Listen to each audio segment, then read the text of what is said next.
Lors du dîner d'anniversaire de mariage de mes parents, papa m'a appelé sur scène. Je pensais qu'il allait me remercier. Au lieu de cela, il a déclaré devant 200 invités que j'étais la raison pour laquelle il avait failli partir. Maman, tout le monde s'est tu. Je suis resté planté là, tenant le micro. J'ai simplement dit « Joyeux anniversaire ». Et je suis sorti par la porte d'entrée. Je m'appelle Dylan. J'ai 32 ans. Et il y a environ 3 mois, je me tenais sur une scène face à 200 personnes, un micro à la main. Pendant ce temps, mon propre père annonçait à la salle entière que j'étais la raison pour laquelle il avait failli quitter ma mère. Je ne parle pas d'un discours vague, du genre les temps étaient durs. Je parle d'un homme qui me regarde droit dans les yeux, devant toutes les personnes que nous avons jamais connues. Un homme pour dire, en substance, que mon existence était la pire chose qui soit arrivée à son mariage. Mais, j'anticipe un peu. Laissez-moi reprendre depuis le début. J'ai grandi dans une ville moyenne, en Caroline du Nord.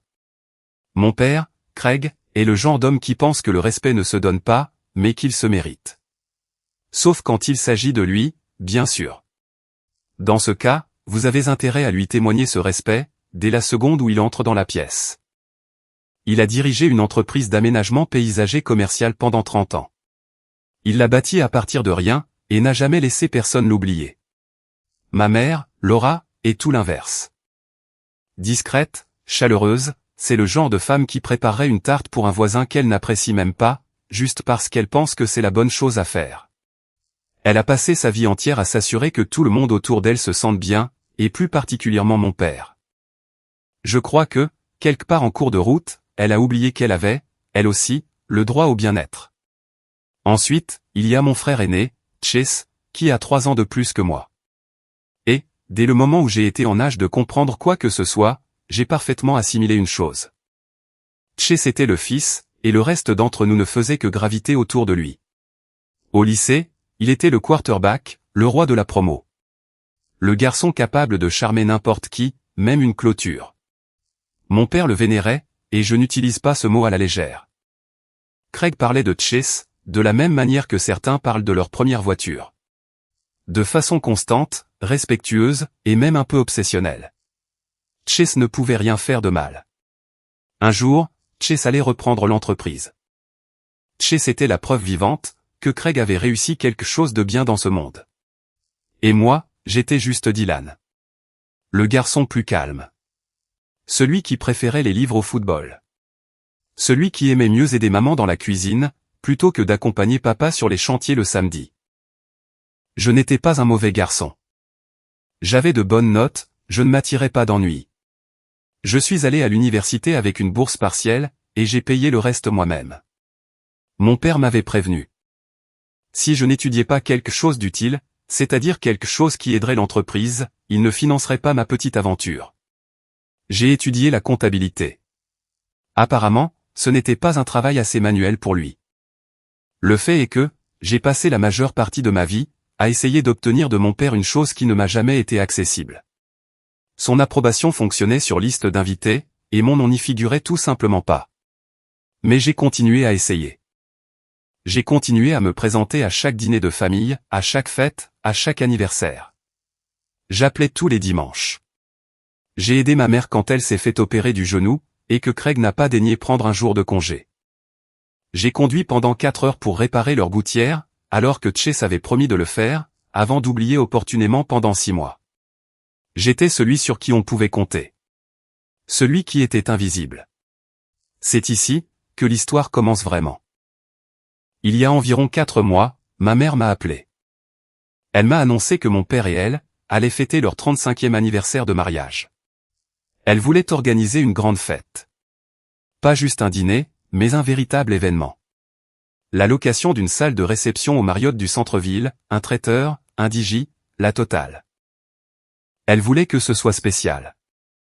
Et, comme j'étais le seul membre de la famille capable d'organiser quelque chose de plus complexe qu'un barbecue, elle m'a demandé de l'aider à tout planifier. J'ai dit oui, sans hésiter. Je disais toujours oui. Ma petite amie, Claire, m'a dit que j'étais fou. Nous étions ensemble depuis environ 2 ans, à ce moment-là. Elle en avait vu assez sur la dynamique de ma famille, pour se forger une opinion bien tranchée. Claire est infirmière en pédiatrie. Elle mesure 1,60 m et n'a absolument aucune tolérance pour les absurdités. Un jour, elle a dit en face à mon père que son opinion sur un sujet précis était fausse, aussi bien factuellement que spirituellement. Et je crois que je suis tombé encore un peu plus amoureux d'elle, ce jour-là. Elle m'a regardé, quand j'ai raccroché avec ma mère, et m'a dit, « Tu sais bien qu'il ne te remerciera pas pour ça, n'est-ce pas ?» Je lui ai répondu qu'il ne s'agissait pas de lui, mais de ma mère. Et je le pensais, pour la majeure partie. J'ai passé les 2 mois suivants à tout organiser. La salle, le traiteur, la liste d'invités, les décorations, le diaporama, la musique. Chase ne m'a aidé en rien, ce qui n'a surpris absolument personne. Sa seule contribution a été de se pointer la veille, et de demander, « Alors, je m'assieds où ?» Ma mère, en revanche, était ravie. Elle n'arrêtait pas de m'appeler, pour parler des fleurs ou du plan de table.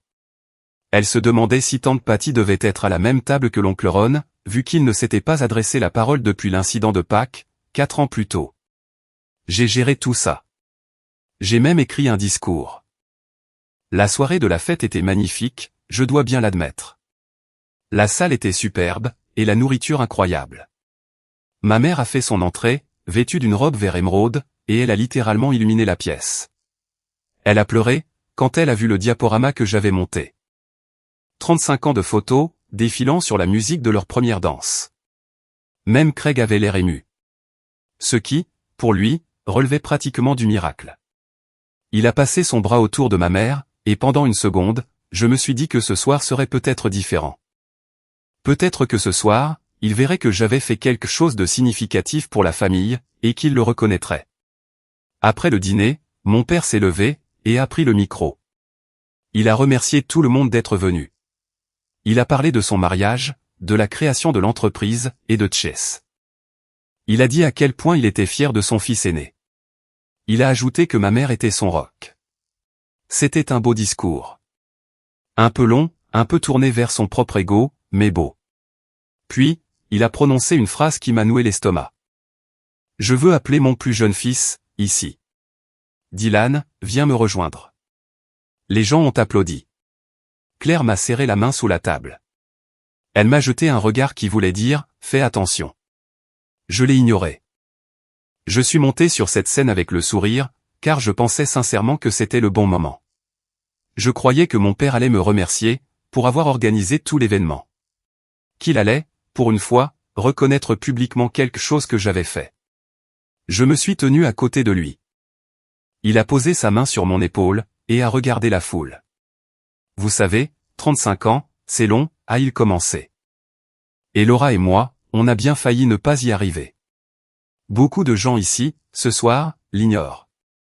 Mais, quand Dylan est arrivé, c'était inattendu, non planifié. Et honnêtement, ça a failli nous détruire.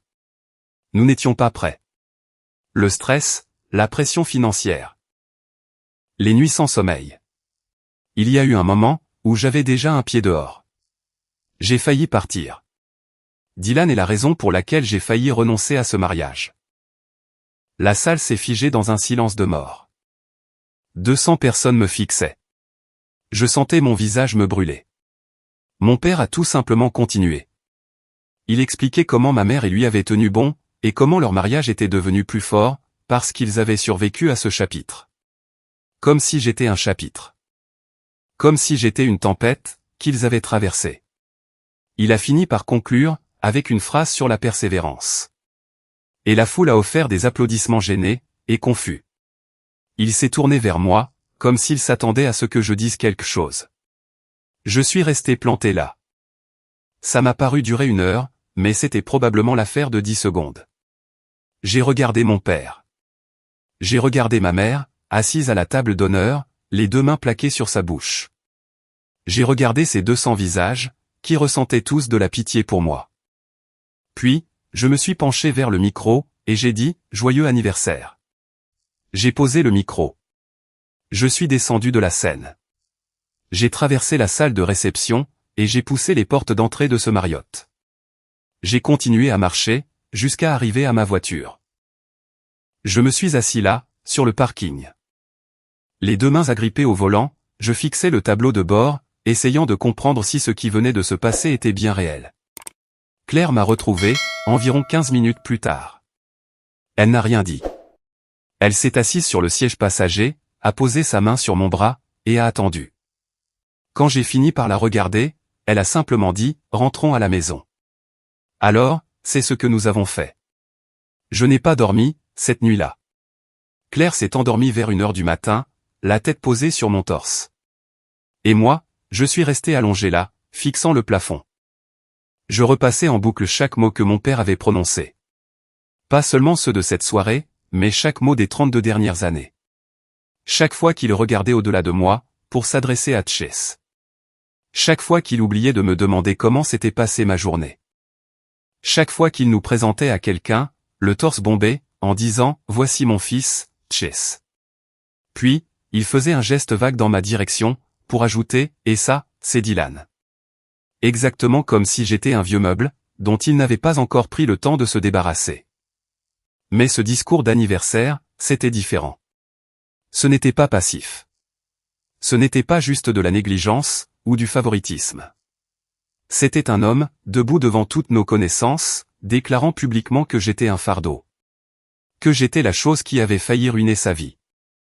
Et le pire, c'est qu'il ne semblait même pas réaliser ce qu'il venait de faire. Pour lui, ce n'était qu'une histoire. Une simple péripétie narrative, dans la grande saga de l'amour de Craig et Laura. La tempête à laquelle ils avaient survécu, l'obstacle qu'ils avaient surmonté. Sauf que l'obstacle portait un nom, et que ce nom, c'était le mien. Mon téléphone a commencé à exploser de notifications, vers minuit. Des messages de la famille, de cousins à qui je parlais à peine, des amis de ma mère. La plupart étaient une variante de « Est-ce que ça va ?» Ce qui est, en réalité, le code universel pour dire « C'était horrible » et je ne sais pas quoi ajouter d'autre. Quelques copains de mon père m'ont envoyé des choses du genre « Ton vieux ne pensait pas à mal, et tu sais bien comment est Craig. » Ouais. Je ne savais que trop bien comment était Craig. C'était un peu ça, tout le problème. Chase m'a appelé le lendemain matin. J'ai failli ne pas répondre, mais une part obstinée en moi voulait entendre ce qu'il avait à dire. Il a commencé par « Mec, c'était dur ». Ce à quoi j'ai pensé « Merci, Chase ». Voilà une observation vraiment révolutionnaire. Puis, il a enchaîné avec « Mais tu connais papa ». Il n'est pas doué avec les mots.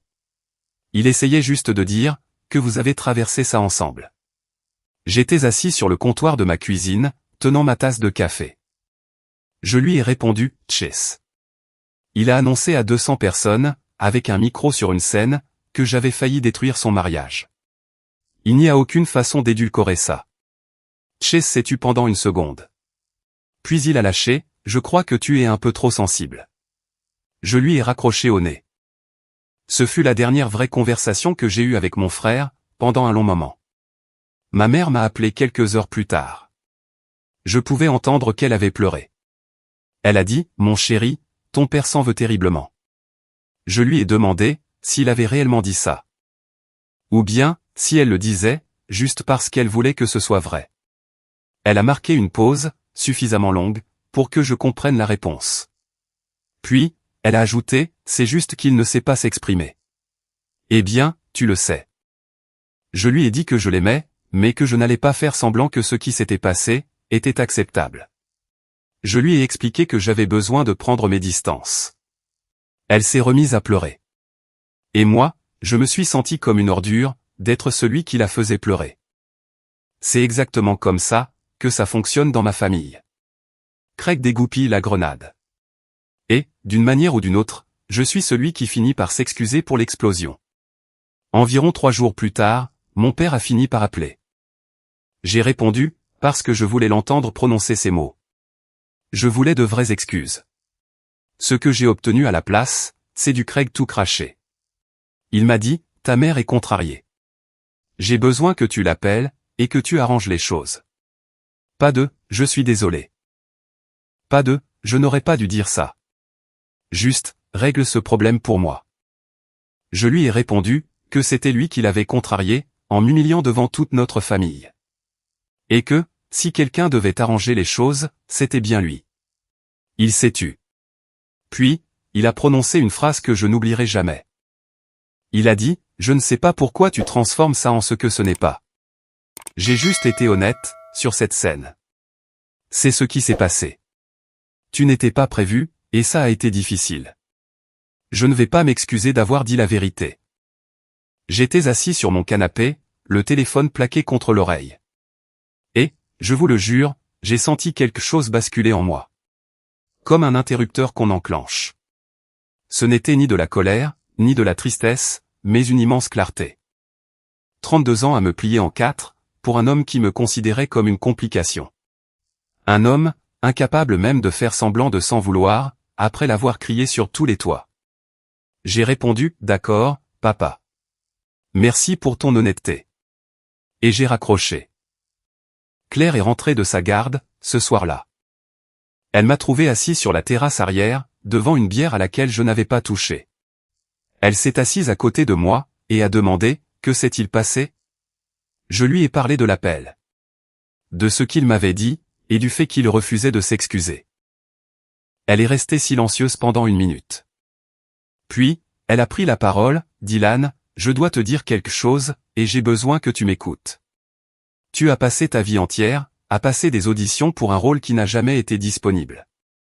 Ton père a fait le casting de cette pièce il y a très longtemps. Et tu n'allais jamais obtenir le rôle. Ce n'est pas à cause de ce que tu as fait, ou de ce que tu n'as pas fait.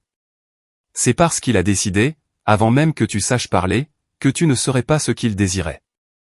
Et c'est sa perte, pas la tienne. Je l'ai regardé. Et je ne vais pas mentir, cette phrase m'a frappé plus fort que tout ce que mon père avait pu dire sur cette scène. Parce qu'elle avait raison. Chaque jour de fête, pour lequel j'avais conduit 4 heures. Chaque coup de fil passé le dimanche. Chaque gouttière nettoyée, chaque crise où j'avais répondu présent. Chaque fois que j'avais organisé, réparé ou géré quelque chose, juste parce que personne d'autre ne le ferait. Tout cela, c'était une audition. Et le réalisateur, ne regardait même pas. Cette nuit-là, j'ai pris une décision. C'était terminé. Pas de manière dramatique, en voulant tout réduire en cendres. J'arrêtais, c'est tout. Fini d'appeler tous les dimanches. Fini de faire la route, pour le moindre événement. Fini d'être celui sur qui on compte, et qui se présente, sans jamais s'attendre à être traité comme un être humain doté de sentiments. Je n'ai pas fait de grande annonce. Je n'ai pas écrit de longs messages. Je me suis simplement arrêté. J'ai arrêté de faire le premier pas, et j'ai attendu de voir combien de temps il faudrait, pour que quelqu'un s'en rende compte. Il a fallu 9 jours à ma mère, pour m'appeler. Mon père, lui, n'a toujours pas appelé. Et je dis ça, en sachant que cela fait maintenant 3 mois. Chase m'a envoyé un texto, environ 2 semaines après la fête. Il voulait me demander si je pouvais l'aider à déménager un canapé. Pas de « comment vas-tu » Pas de « j'ai réfléchi à ce qui s'est passé ». Juste un « et, tu peux m'aider à bouger un canapé, samedi ?» Je n'ai pas répondu. J'aimerais pouvoir vous dire que tourner la page a été facile. Que je me suis senti libre, plein de force, et tous ces grands mots que les gens utilisent sur Internet, quand ils parlent de couper les ponts. Mais la vérité, c'est que les premières semaines ont été brutales. J'attrapais mon téléphone le dimanche après-midi, par pure habitude, le pouce survolant le nom de mon père, avant de me raviser. Sur l'autoroute, je passais devant la sortie de leur ville. Et là, je ressentais un pincement dans la poitrine, comme si quelque chose me tirait pour que je quitte la route. Ma mère me manquait. L'idée de ma famille me manquait. Même si la réalité de celle-ci, me faisait souffrir depuis des années. Claire m'a maintenu à flot, pendant cette période. Elle ne m'a pas poussé à en parler, quand je n'en avais pas envie. Et elle ne m'a pas laissé sombrer, quand j'ai commencé à douter de moi-même. Un soir, j'étais assis à la table de la cuisine, le regard dans le vide. Elle a posé une assiette devant moi, et m'a dit, « Tu n'es pas fou. Tu ne réagis pas de manière excessive, et tu n'es pas un mauvais fils. Tu es un homme bien, qui a reçu de mauvaises cartes avec son père. Et, tu joues enfin ton propre jeu. Alors, mange ton dîner. » J'aime cette femme, bien plus que je ne saurais l'exprimer. Le silence du côté de mon père, m'a dit tout ce que j'avais besoin de savoir. Il n'allait pas venir me chercher. Il n'allait pas se présenter à ma porte, avec des excuses. Pour Craig, c'était moi qui faisais un drame. J'étais celui qui ne savait pas accepter une blague. Qui ne supportait pas la vérité. Celui qui refusait de passer l'éponge. Cette réalisation, aussi douloureuse fut-elle, est ce qui m'a finalement libéré. Parce que, une fois que vous acceptez que quelqu'un ne vous donnera jamais ce dont vous avez besoin, vous arrêtez de mourir de faim à sa table. Le premier mois, après avoir cessé de contacter ma famille, a été honnêtement l'une des périodes les plus difficiles de ma vie. Je me suis jeté à corps perdu dans le travail. C'est ce que je fais, quand les choses deviennent lourdes. Je suis chef comptable, dans un cabinet régional. La période des impôts venait de se terminer, alors le rythme était censé ralentir. Au lieu de cela, je me suis porté volontaire pour tous les projets. Pour chaque audit, et chaque réunion tardive. Mon patron, un type nommé Greg, qui travaillait dans le domaine depuis environ 40 ans, m'a pris à part un jeudi. Il m'a dit, tu fais du bon travail. Mais tu as l'air de fuir quelque chose. Quoi que ce soit, le travail ne t'aidera pas à le distancer. Fais-moi confiance, j'ai essayé. Je l'ai remercié pour son inquiétude. Je suis retourné à mon bureau, et je me suis immédiatement inscrit sur 2 nouveaux projets. Mais Greg avait raison. Je fuyais. Et, au bout d'environ 5 semaines, j'ai heurté un mur. Je suis rentré du travail un vendredi soir. Je me suis assis sur le canapé, et je suis resté là. Je n'ai pas allumé la télé, je n'ai pas mangé. Je suis juste resté assis. Je ressentais tout le poids de ce que cela signifie, de réaliser que votre père ne vous aime pas comme un père le devrait. Ce n'est pas la version télévisée de cette prise de conscience. Celle où la musique s'emballe, où vous pleurez un bon coup, et où vous vous sentez mieux. Non, la vraie version. Celle où la douleur se pose sur votre poitrine comme un parpaing, vous empêchant de respirer. Claire m'a trouvé dans cet état, quand elle est rentrée de l'hôpital. Elle s'est assise à côté de moi, et a dit, « Je crois qu'il est temps que tu parles à quelqu'un qui n'est pas moi. » Elle n'était pas froide en disant ça. Elle était intelligente. Elle savait qu'elle ne pouvait pas être, à la fois ma petite amie et ma thérapeute. Et elle avait raison. La semaine suivante, j'ai commencé à consulter une thérapeute, le docteur Léa Simons. C'était la première fois de ma vie que je suivais une thérapie. J'y suis allé avec à peu près le même enthousiasme qu'un homme allant chez le dentiste. Mais Léa était douée. Elle ne m'a pas pris en pitié.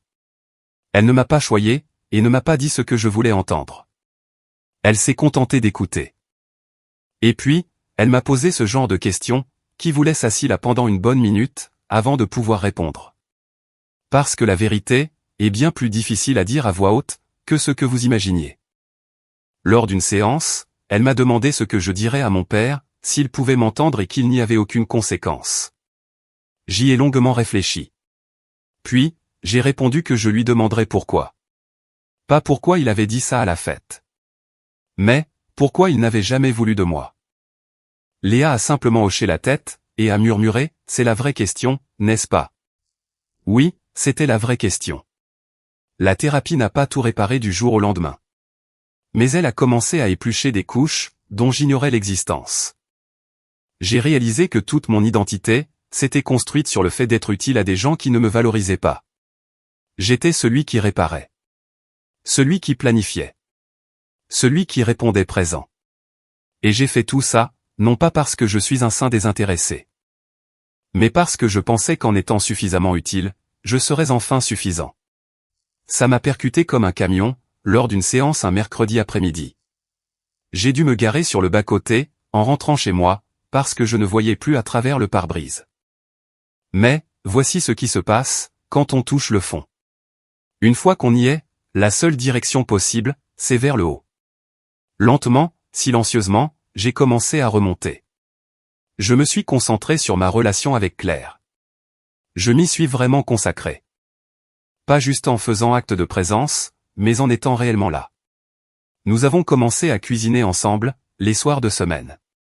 C'était quelque chose qu'elle voulait faire depuis des mois, mais j'avais toujours été trop occupé, ou trop distrait. Il s'avère que je suis un cuisinier exécrable, mais un excellent second de cuisine.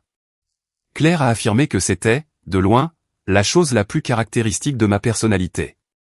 Nous avons commencé à partir en week-end, dans des endroits accessibles en voiture. Les montagnes, la côte. Ces petites villes, avec leur boutique d'antiquités et leur mauvais café. Nous avons plus ri au cours de ces 2 mois, que pendant toute l'année précédente. Et ce, parce que je ne portais plus, en permanence, le poids de la quête d'approbation de mon père. C'est incroyable de voir à quel point on se sent plus léger, quand on dépose un sac qu'on porte depuis 32 ans. Au travail, les choses ont commencé à bouger, elles aussi. Greg laissait entendre depuis des mois, qu'il y allait avoir une restructuration de la direction. Un matin, il m'a convoqué dans son bureau. Il m'a annoncé qu'il allait me recommander pour une promotion, en tant que superviseur principal.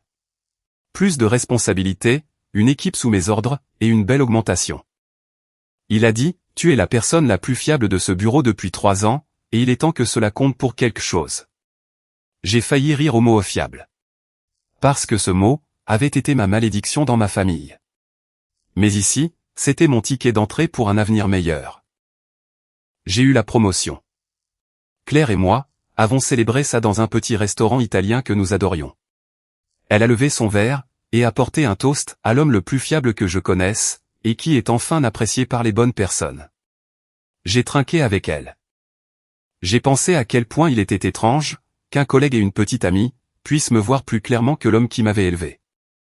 À peu près à la même époque, une autre chose inattendue s'est produite. La sœur de ma mère, ma tante Brenda, m'a appelé à l'improviste. Brenda a toujours été celle, dans la famille, qui disait tout haut ce que tout le monde pensait tout bas. Elle avait une voix rocailleuse, et des opinions percutantes comme des coups de massue. C'est pour ça que je l'adorais. Elle m'a dit, Dylan, j'ai gardé le silence sur ton père pendant 35 ans. Mais ce qu'il a fait à cette fête, ça a été la goutte d'eau qui a fait déborder le vase. Je veux que tu saches, que chaque personne dans cette pièce a trouvé qu'il avait tort. Tout le monde. Ta cousine Paige est rentrée chez elle et a pleuré. Ton oncle Jeff a dit à ton père le lendemain que c'était la chose la plus de mauvais goût à laquelle il ait jamais assisté. Et ton père lui a répondu de se mêler de ses affaires. Elle a continué pendant environ 20 minutes, en me racontant des choses que je n'avais jamais entendues. Comme le fait que la propre mère de Craig lui avait dit quand j'étais bébé qu'il devait arrêter de me traiter différemment. Que Laura avait menacé de le quitter une fois, quand j'avais environ 7 ans, parce qu'elle remarquait son favoritisme. Que de nombreuses personnes, au fil des ans, avaient essayé de dire à Craig qu'il était injuste, et qu'il les avait toutes fait taire. Ton père, a conclu Brenda, est un homme fier et têtu. Un homme qui a décidé il y a très longtemps, qu'il avait raison sur tout. Et il préférerait perdre son fils, plutôt que d'admettre qu'il a tort. Cet appel m'a détruit, et m'a guéri en même temps. Il m'a détruit, car il m'a confirmé que tout cela n'était pas que dans ma tête. Il m'a guéri, car il m'a prouvé que ce n'était pas de ma faute.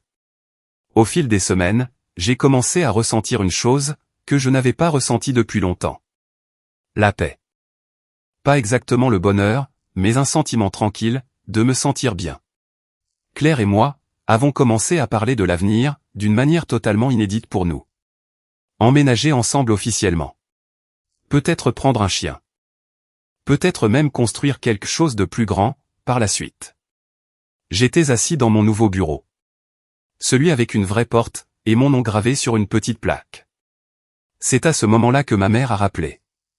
Je ne lui avais pas parlé depuis environ 6 semaines. Sa voix semblait différente. Fatiguée. Elle a dit, je sais que tu as besoin de temps pour toi, et j'essaie de respecter cela. Mais je veux que tu saches que tu me manques. Et je suis désolé de ne pas avoir pris ta défense, cette nuit-là. J'aurais dû arracher ce micro des mains de ton père. Je ne l'ai pas fait. Et je le regretterai pour le restant de mes jours.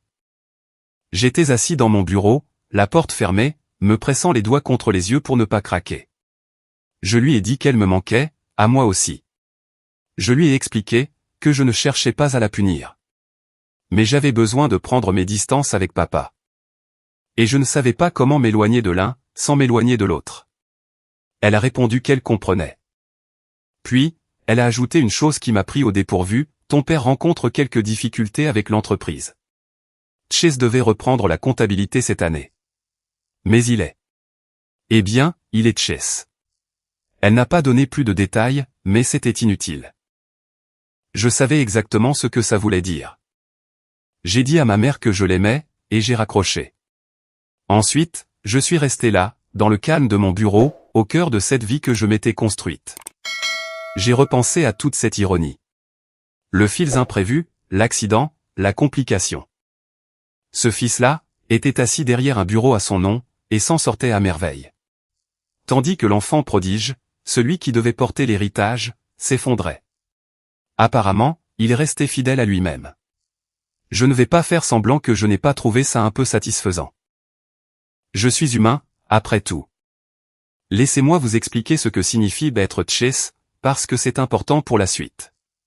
Mon frère fait partie de ces types, qui se laissent porter par leur charme et leur assurance. Il n'a jamais été tenu responsable de quoi que ce soit. Au lycée, c'était la star. À la fac, c'était l'animateur de soirée. Et, à l'âge adulte, c'est devenu le gars qui avait toujours un plan, mais qui n'allait jamais jusqu'au bout. Mon père a offert à Chase un poste de direction dans l'entreprise, dès sa sortie de l'université. Pas d'entretien, pas de période d'essai, et aucun mérite. Il lui a simplement remis les clés en disant « Ce sera à toi, un jour ». La façon dont Chase a honoré ce cadeau, a été d'arriver en retard. De tout déléguer, et de traiter le bureau, comme son club de rencontres personnelles. Pendant des années, mon père l'a couvert. Quand les clients se plaignaient, Craig arrondissait les angles. Quand les délais n'étaient pas respectés, Craig restait tard le soir. Quand Chase oubliait de remplir les déclarations trimestrielles, Craig appelait son propre comptable pour régler le problème. L'enfant prodige ne pouvait rien faire de mal, vous vous rappelez? Sauf que maintenant, Craig avait 63 ans. Ses genoux le faisaient souffrir, et son dos était encore pire. Il essayait de prendre du recul, par rapport aux opérations quotidiennes. Il avait besoin que Chase dirige réellement l'entreprise. Et, comme on pouvait s'y attendre, Chase en était incapable. Ma mère a comblé les trous au cours des semaines suivantes, grâce à quelques SMS occasionnels. Elle ne me mettait pas la pression pour que je revienne. Elle me parlait simplement, de la façon dont les mères le font, quand elles ont besoin d'une oreille attentive. Chase avait perdu 2 gros contrats commerciaux, parce qu'il avait oublié de soumettre les offres de renouvellement. Il avait tellement mal géré la paie, que 3 membres de l'équipe avaient démissionné dans le même mois. Il avait confondu la facturation de 2 clients différents. Il en avait facturé un en double, tout en oubliant complètement de facturer l'autre. L'entreprise perdait de l'argent à vue d'œil. Et mon père, l'homme qu'il avait bâti de toutes pièces, la regardait s'effondrer, entre les mains du fils sur lequel il avait parié pendant 35 ans. Je mentirais en disant, que je n'ai pas ressenti un mélange complexe d'émotions en apprenant tout ça. Une part de moi, se sentait vengée. Une autre part, était triste pour ma mère, qui regardait l'œuvre de la vie de son mari partir en fumée. Et, une toute petite part de moi, très mesquine, s'est dit, eh bien, Craig. Peut-être que tu aurais dû investir dans tes 2 fils, au lieu de miser tous tes jetons sur le quarterback. Environ 2 mois après la fête d'anniversaire, j'ai reçu un appel de Chase. C'était la première fois qu'il me contactait, depuis le fameux SMS du canapé, auquel je n'avais pas répondu. Il essayait d'avoir l'air détendu, mais je pouvais percevoir son stress. Il m'a dit, « Eh mec. Bon, je sais que les choses ont été un peu bizarres, dernièrement. Mais j'aurais vraiment besoin de ton aide, pour un truc à l'entreprise. Les comptes de papa sont un vrai bazar. Je n'arrive pas à comprendre le logiciel de comptabilité. Et je me demandais si tu pouvais jeter un coup d'œil. » J'ai failli exploser de rire. Il n'a pas demandé comment j'allais. Il n'a fait aucune allusion à la fête. Il avait juste besoin d'un service. Du grand Chase. Je lui ai répondu que j'étais occupé par mon propre travail, et que je ne pouvais pas l'aider. Il s'est tu un instant, puis a lancé, « Allez, Dylan. C'est la famille. » J'ai rétorqué, « Chase, tu ne m'as pas traité comme de la famille depuis des années. Tu n'as pas le droit de jouer cette carte-là, juste parce que tu as besoin de main-d'œuvre gratuite. » Il a perdu ses moyens. Il a bafouillé un truc sur le fait que j'étais rancunier, et j'ai mis fin à l'appel. Je m'en suis félicité pendant 1 heure. Et puis, la culpabilité s'est fait sentir. Parce que, c'est comme ça que ça marche. Il vous conditionne à vous sentir coupable, dès que vous imposez des limites. La thérapie m'a aidé à voir cette culpabilité pour ce qu'elle était. Un simple réflexe, et non un verdict. Alors, je l'ai laissé passer. 2 semaines plus tard, l'appel que j'attendais est arrivé. bien que je n'y fusse pas totalement préparé. Mon père m'a appelé. Craig, l'homme qui n'avait pas composé mon numéro depuis plus de 2 mois, a fini par décrocher le téléphone. Il n'a pas commencé par s'excuser. Il a attaqué par un « J'ai besoin que tu viennes regarder les comptes de l'entreprise. Tché, ça fait n'importe quoi, et j'ai besoin de quelqu'un qui sait ce qu'il fait. » Pas de bonjour. Pas de « Comment vas-tu ?» Juste une directive, comme s'il s'adressait à l'un de ses chefs de chantier. J'étais assis dans ma voiture, sur le parking de mon bureau, et j'ai laissé le silence s'installer. Puis, j'ai répondu « Papa, la dernière chose que tu m'as dite, c'est que tu ne t'excuserais pas. Que tu avais dit la vérité, sur le fait que j'avais failli ruiner ton mariage. Tu t'en souviens. » Il est resté silencieux. Puis, il a lâché « Je ne vois pas le rapport avec l'entreprise. » J'ai rétorqué « C'est totalement lié. Tu as passé ma vie entière à me dire que je n'étais pas à la hauteur. Tu as annoncé à 200 personnes que j'étais la raison de ton départ avorté. Et maintenant, le fils que tu désirais vraiment est en train de couler ta boîte. Et, soudain, tu as besoin de l'accident. Tu ne vois pas l'ironie de la situation ? » Il n'a pas répondu pendant un long moment. Finalement, il a demandé « Tu vas aider, oui ou non ?» J'ai répondu « Non. » Et j'ai raccroché. J'ai appelé Claire tout de suite après, parce que mes mains tremblaient. Elle a décroché à la 2e sonnerie, et je lui ai raconté ce qui s'était passé. Elle m'a demandé « Ça va ?» Et j'ai répondu « Oui, je crois que ça va vraiment. » Et c'était vrai. Car, pour la toute première fois de ma vie, j'avais dit non à mon père. Pas par dépit. Pas pour le punir. Mais parce que j'étais enfin convaincu que je méritais mieux qu'être le plan de secours de quelqu'un. Au cours des semaines suivantes, la situation au sein de l'entreprise de mon père s'est aggravée. Ma mère me tenait vaguement au courant. Non pas pour me faire culpabiliser, mais parce qu'elle avait besoin, je crois, de digérer tout ça avec quelqu'un. Craig a fini par embaucher un comptable externe. Ce dernier a découvert que Tché avait mal classé les dépenses, et ce, pendant des mois. Cela signifiait que leur déclaration fiscale était fausse. Et donc, qu'il risquait des pénalités de la part des impôts. Mon père a dû engager un véritable cabinet d'expertise comptable, pour venir démêler tout ce bazar. Ça lui a coûté une fortune. L'ironie de voir Craig payer un inconnu, pour accomplir ce que son propre fils comptable aurait fait gratuitement, ne m'a pas échappé. Elle n'a pas échappé non plus à tante Brenda, qui m'a appelé exprès pour me le faire remarquer. Pendant ce temps, il se passait quelque chose dans ma propre vie. Quelque chose que je n'avais pas prévu. Greg, mon patron, m'a de nouveau pris à part. Il m'a appris que l'un des plus gros clients de notre cabinet, une entreprise régionale de construction, cherchait un contrôleur de gestion interne. Un poste à temps plein, avec de bons avantages et des options d'achat d'actions. Après 2 ans, Greg m'a avoué qu'il m'avait personnellement recommandé. Ce poste représentait une promotion incroyable. Un meilleur salaire, plus de responsabilités, et plus de contrôle sur ma propre carrière. J'ai passé l'entretien, et j'ai décroché le poste. Juste comme ça. L'enfant qui n'allait jamais rien accomplir aux yeux de son père, venait d'être recruté sur son seul nom. Et ce, pour gérer les finances d'une entreprise 3 fois plus grande que celle de Craig. Claire et moi avons fêté ça, le soir même. Elle a préparé des pâtes. J'ai fait brûler le pain à l'ail. Et, nous nous sommes assis sur le sol de la cuisine, mangeant dans des assiettes en carton, car nous avions oublié de lancer le lave-vaisselle. Elle m'a regardé, et m'a dit « Je suis fier de toi. Pas pour ce nouveau travail, mais pour l'homme que tu es devenu au cours des 3 derniers mois. » Je lui ai demandé ce qu'elle voulait dire. Elle m'a répondu « Avant, tu te faisais tout petit face à ta famille. Tu fuyais les conflits, et tout ce qui pouvait mettre quelqu'un mal à l'aise.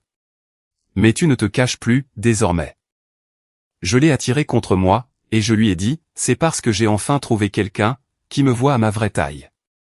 C'est à cet instant, que j'ai décidé de la demander en mariage. Pas sur le moment même, mais la décision s'est cristallisée dans mon esprit. Je voulais construire une vie avec cette femme. Une vraie vie. Une vie qui ne serait pas définie par ce que je n'avais pas reçu de mon père. Mais par ce que je choisirais pour moi-même.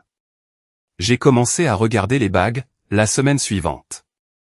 Et puis, environ une semaine après avoir accepté mon nouveau travail, ma mère a appelé. Elle avait une nouvelle, qui changeait totalement la donne. Elle a annoncé, ton père veut vendre l'entreprise.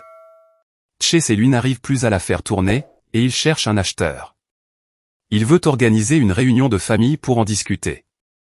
Elle a fait une pause, avant d'ajouter, il veut que tu y sois. J'ai longuement réfléchi à tout ça. J'en ai parlé à Claire.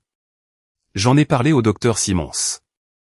J'en ai même parlé à tante Brenda, qui m'a conseillé, vas-y. Pas pour lui. Pour toi. Tu as gagné le droit d'entrer dans cette pièce en tant que l'homme que tu es devenu. Pas comme le garçon qu'il a essayé de façonner. Alors, j'ai accepté. J'ai dit à ma mère que je viendrais à cette réunion. Mais, j'allais le faire selon mes propres conditions. La réunion de famille a eu lieu un samedi après-midi, chez mes parents. Je n'y avais pas mis les pieds depuis plus de 3 mois. Les haies, pour lesquelles mon père était toujours si exigeant, semblaient envahies par les mauvaises herbes. Ce seul détail m'en disait plus que n'importe quel rapport financier. Je suis resté dans ma voiture pendant 1 minute. J'ai pris une grande inspiration, et je suis entré. Ma mère m'a accueilli à la porte, et m'a serré si fort que j'ai cru qu'elle allait me fêler une côte. Chase était dans le salon. Il ressemblait à un homme, qui n'avait pas dormi depuis 1 semaine. Mon père était installé dans son fauteuil. Quand je suis entré, il m'a regardé comme on regarde un artisan venu faire un devis. Pas de chaleur dans son regard. Juste de l'évaluation. Ma mère a apporté du café, auquel personne n'a touché. Mon père a commencé à parler de l'entreprise. Les revenus avaient chuté de 40%. Ils avaient perdu leurs 3 plus gros contrats. La situation avec les impôts allait coûter près de 90 000 $, en pénalités et en frais. Il avait reçu une offre d'un concurrent. Mais elle était basse, à peine suffisante pour couvrir les dettes. Il voulait discuter de nos options. Chase a suggéré qu'il devrait tenir bon, et essayer de reconstruire l'affaire. Mon père l'a immédiatement fait taire, tu as eu ta chance de reconstruire. Tu ne l'as pas fait. Le visage de Chase a viré au rouge, mais il n'a pas protesté. C'était la toute première fois, que j'entendais mon père critiquer Chase directement. Puis, mon père m'a regardé.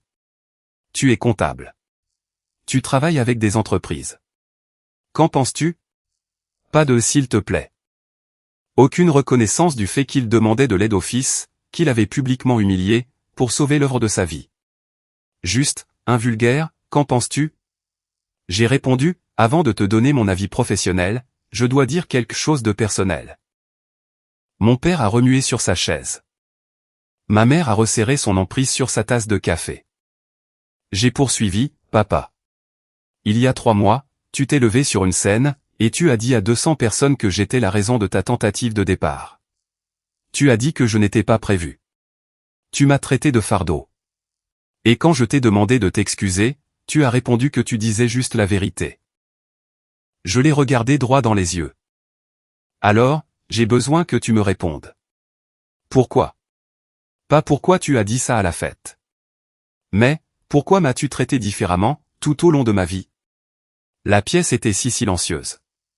Je pouvais entendre le tic-tac de l'horloge sur le mur. Des larmes coulaient sur le visage de ma mère. Chase fixait toujours le sol. Mon père est resté assis là. Et, pour la première fois de ma vie, j'ai vu Craig paraître tout petit. Pas en colère, pas sur la défensive. Petit. Il est resté silencieux pendant un long moment. Puis, il s'est frotté le visage à 2 mains. Et quand il a relevé la tête, ses yeux étaient mouillés. Craig. L'homme que j'avais peut-être vu pleurer une seule fois en 32 ans. Ce même homme, avait des larmes qui coulaient sur ses joues. Il a dit, quand ta mère est tombée enceinte de toi, on arrivait à peine à payer nos factures. Chase avait 3 ans. L'entreprise venait d'ouvrir, et je faisais des journées de 18 heures. J'ai paniqué. J'ai failli tout plaquer, parce que j'avais peur. Dylan. Pas à cause de toi. À cause de moi. Parce que je pensais, que je n'étais pas assez un homme pour affronter tout ça. Il a pris une inspiration tremblante. Et, au lieu de faire face à cette peur, je te l'ai fait porter. Je te regardais, et je voyais en toi tous les doutes que j'avais sur moi-même. Alors, je me suis défoulé sur toi, chaque jour de ton existence. Et je ne vais pas rester assis là. À te dire que je ne savais pas ce que je faisais. parce qu'une part de moi le savait très bien. Je ne savais juste pas comment m'arrêter. 32 ans à me demander ce qui clochait chez moi. Et la réponse, c'est qu'il n'y avait jamais rien eu de mal en moi. C'était lui. Ça avait toujours été lui. J'ai murmuré, est-ce que tu réalises ce que tu m'as volé? Il a hoché la tête. J'ai continué, j'ai passé toute mon enfance à croire que j'étais défectueux. J'ai passé la vingtaine, à essayer d'obtenir de ta part une chose que tu n'as jamais voulu me donner. J'ai planifié votre fête d'anniversaire, papa. J'ai tout organisé de A à Z. Et toi? Tu as utilisé la scène que j'ai bâtie pour toi, afin de clamer aux yeux du monde que j'étais ton plus grand regret. Ma voix s'est brisée sur ce dernier mot. Et je l'ai laissé se briser. Je n'allais pas faire semblant que tout cela ne faisait pas mal. Mon père a chuchoté, je sais. Puis, il a prononcé les mots que j'avais attendus toute ma vie. Je suis désolé, Dylan. Je suis désolé pour la fête. Je suis désolé pour l'appel qui a suivi. Et, je suis désolé pour chaque jour qui a précédé tout ça. Tu méritais un meilleur père que celui que j'ai été. Je ne vais pas prétendre que ça a tout arrangé. Des excuses n'effacent pas 32 années. Mais, c'était sincère. Pour la toute première fois, c'était vrai. Ma mère pleurait à chaudes larmes. Chase ressemblait à un homme qui venait de réaliser qu'il avait vécu dans une maison bâtie sur un mensonge. Et moi, j'étais assis en face de mon père. Le voyant enfin, non plus comme le géant qui planait sur mon enfance, mais comme un homme effrayé et imparfait. Un homme qui avait fait le pire choix possible, pour gérer sa peur, et qui n'avait pas trouvé comment faire marche arrière. J'ai pris une grande inspiration. Puis, j'ai basculé en mode professionnel. J'ai expliqué à mon père que vendre était la bonne décision, mais que l'offre actuelle était trop basse. Il fallait obtenir une vraie estimation, faire une contre-offre plus élevée, et négocier les délais de transition. Il devait aussi laisser le cabinet comptable gérer intégralement le problème avec les impôts. Je lui ai donné le nom d'un courtier en entreprise, avec qui j'avais travaillé à mon nouveau poste. Clair et efficace. Environ 15 minutes d'explication, car je suis doué dans ce que je fais. Et quand j'ai eu terminé, j'ai vu sur le visage de mon père, quelque chose qui ne m'avait jamais été destiné auparavant. Du respect. Je ne suis pas resté longtemps après ça. J'ai serré ma mère dans mes bras à la porte. Elle s'est accrochée à moi, comme si elle avait peur que je disparaisse à nouveau. Je l'ai rassurée en lui disant que je n'allais nulle part. Mais, que les choses avec papa allaient prendre du temps. Chase m'a suivi jusqu'à ma voiture, et m'a dit, « Je suis désolé, moi aussi. Je savais que c'était n'importe quoi entre toi et papa. Je n'ai jamais rien dit, parce que c'était plus facile pour moi. C'est de ma faute. » J'ai regardé mon frère, et j'ai répondu, « Ouais. Ça l'est. Mais j'apprécie que tu le reconnaisses. » Il a hoché la tête, et je suis rentré chez moi. 3 mois se sont écoulés, depuis cette réunion. Mon père a vendu l'entreprise à un bon prix, après avoir suivi chacune de mes recommandations. Il est à la retraite, maintenant. Et, d'après ce que me raconte ma mère, il a beaucoup de mal à s'y faire. Un homme qui s'est défini par son travail, n'a soudainement plus rien pour remplir ses journées, si ce n'est les relations qu'il a négligées. Nous nous sommes parlé quelques fois. De courtes conversations, des sujets très superficiels. Il m'a posé des questions sur mon nouveau travail, une fois, et m'a vraiment écouté. Il ne va pas devenir une personne différente du jour au lendemain, et je suis en paix avec ça. La thérapie m'a appris que je n'ai pas besoin qu'il se transforme en le père que j'ai toujours désiré. J'ai juste besoin qu'il cesse d'être celui qui me fait souffrir.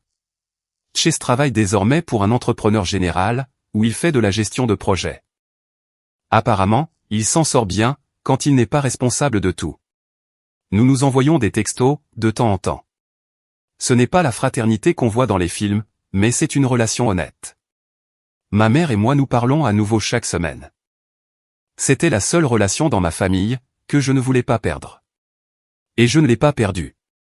Quant à moi, je m'épanouis. Le nouveau travail est tout ce que je souhaitais. Claire et moi avons emménagé ensemble, le mois dernier. Et, j'ai une bague cachée dans une boîte à chaussures, au fond de mon placard. Je prévois de l'utiliser lors d'une randonnée, le mois prochain. Lors de notre dernière séance, le docteur Simons a dit une chose qui m'est restée en tête. Elle a dit, vous êtes entré ici comme un homme, qui cherchait l'approbation de son père. Vous repartez, comme un homme qui n'en a plus besoin. C'est là tout l'essentiel. Je repense parfois à cette nuit au Marriott. 200 personnes me regardant tenir un micro, pendant que mon père leur expliquait que j'étais sa plus grande erreur. Moi, planté là sous ses projecteurs, ayant l'impression que le sol allait m'engloutir. Et puis, il y a eu ce que j'ai dit, joyeux anniversaire. 2 mots. C'est tout ce que je lui ai offert. Ensuite, je suis sorti par la porte d'entrée. Sur le moment, j'ai cru que c'était le pire instant de ma vie. Maintenant, je pense que c'était le début de la meilleure partie de mon existence. Je ne suis plus l'accident. Je ne suis plus la complication, ni le fardeau. Je ne suis plus ce chapitre imprévu, dans l'histoire d'amour de quelqu'un d'autre. Je suis Dylan. J'ai 32 ans. Je suis sur le point de demander en mariage, la meilleure femme que j'ai jamais rencontrée. Je cartonne au travail. Et, pour la toute première fois de ma vie, je sais exactement qui je suis, sans avoir besoin que quelqu'un d'autre me le dise. C'est le plus beau cadeau d'anniversaire que j'aurais pu m'offrir.